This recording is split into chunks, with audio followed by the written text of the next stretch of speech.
You said emotional eating isn't inherently bad. Yeah. Because it's part of the human experience. Yep. But it shouldn't be your sole coping mechanism. Correct. Yeah. How does someone know if their emotional eating is unhealthy, and how can they improve their relationship with food? Yes. Okay. So I find that when I say emotional eating is not inherently a bad thing, some people get surprised. They're like, what do you mean? I loved that you And I'm said like, that. oh, sorry. Do you never, when it's your birthday, you never have a birthday cake? That's emotional eating. You're celebrating. You're happy. Are you actually physically hungry for the cake? Probably never. But you do it because it's part of culture. It's part of tradition, right? And you're like, oh, great. How celebratory dinner. You're celebrating. It's like you have positive emotions. So, and also, by the way, even if the emotion is negative, I think it can be okay as long as you understand, okay, this is serving the purpose of temporarily soothing my negative emotion of boredom, of sadness, of anger, whatever. And it's not the permanent solution, but it's going to help me feel better for now, and I'm okay with it. Then I'm like, listen, own your decision. That's fine. It is a problem when that is all you know how to do when you feel any type of emotion and you're not actually addressing what's happening. So I would say keep the emotional eating as one strategy of several others in your stress coping toolbox, so that sometimes it's you go for a workout. Sometimes you call a friend. Sometimes maybe you simply want a mouth feel of something. Can you have some hot tea or something instead so your mouth has something to do? Can you read a book? Can you journal? There's so many other things that you can do that gives you a bit more balance in your life. Maybe the stress coping mechanism is addressing the root cause of the stress. Because sometimes turning to food is an avoidance strategy, you know? And if you're otherwise practicing super healthy habits and maybe, 2-3 times a month you have a bowl of ice cream when you're really emotional, I don't care about that. That is nothing. That's nothing.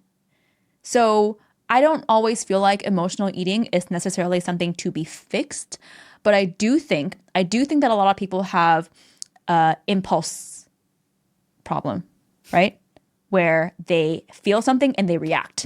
They do not pause, right? My friend and colleague, Dr. Amelia Thompson, who is fantastic, she calls it cultivating the pause, where you learn when you have a feeling, pause, think it through, and choose an intentional response that aligns with your values.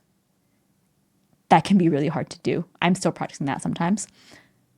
But if you want to be someone who's like emotionally mature and I don't think face planting into a bowl of cookies every time you're upset is the answer, right?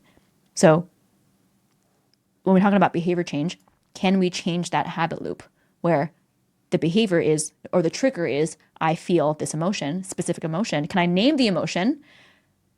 This is my usual response. My usual response is to turn to the kitchen pantry. Okay, can we replace that response with something else? Choose something, plan it out. Have 3, 4, 5 options. That way, the next time that emotion occurs, which it will, right? And to expect us to never feel negative emotions again is unrealistic. It will happen. But now we're better equipped. We're better prepared to respond in a way that is more aligned with how we want to live our lives. Yeah. I think part of your legacy when all is said and done will be you've done a tremendous job of removing guilt from people's trying to remove guilt from people. And especially when you understand that guilt actually perpetuates the binging cycle. Exactly. And so I feel like this is another example of you're reframing emotional eating in a way that's it's not a bad thing. Guilty. It's neutral. Yes. There's a spectrum here, but you can do it in a way that's actually healthy. Yeah. And the issue becomes if you are emotionally eating and then you feel guilty about emotionally eating and you use that as justification to continue emotionally eating, that's when it becomes negative. Or you then resort to a compensatory mechanism like I'm going to do extra cardio tomorrow to burn off, and then the cycle continues. Yes. Yeah. So I think that's one of the things I love about your messaging, especially over recent years, has been let's remove the guilt from this very neutral behavior so that we can actually be more objective and aware of it and come up with better coping strategies. Yeah. Also, you want to feel guilt over food? Yeah. There are many worse things in life to feel guilty, actually feel bad about. Correct. Eating a little bit of extra food is not one of them. Agreed. Yeah.